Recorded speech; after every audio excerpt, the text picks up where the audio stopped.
दाजुभाइ दिदीबहिनीहरू के गर्ने अब जिन्दगीमा के हुन्छ कसो हुन्छ भन्ने कुरा कसैलाई थाहा हुँदैन है। अब आजदेखि डेरा सर्ने भइयो हैन। आयुष्मान केन्द्रबाट अब सिंहदरबारको डेरा सर्ने भइयो हैन।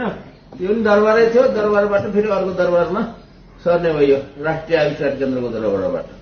र अब सम्पत्ति त लैजानु पर्यो, आफ्नो सम्पत्ति हैन। ल सबै सम्पत्तिहरू यति हो। मैले ल आज चाहिँ यो डेरा सर्दाखेरि मेरो डेराको सम्पत्तिहरू यति चाहिँ लैजाँदैछु। दाजुभाइ दिदीबहिनी हेर्नुहोस्, महावीरको सम्पत्ति कति हो कति हो। ए अब कतिवटा पोका भयो गुरु सम्पत्ति फेरि नसक्नुको सम्पत्ति छ कि यहाँ चाहिँ सबै कागज पत्रहरू मेरो चाहिँ चाहिने कागज पत्रहरू छ। अरू सम्पत्ति चाहिँ यति हो। ल आज डेरा सर्ने भइयो। अब के गर्ने, भगवानले जता जता लैजान्छन् त्यता जानुपर्ने, भगवानले जे गर भन्छन् त्यही गर्नुपर्ने हो। ल है सबैलाई नमस्कार छ। अब के गर्ने है, भेट्दै गरौँला, भेट्दै गर्नु है, कुराकानी गरौँला। ल धन्यवाद छ।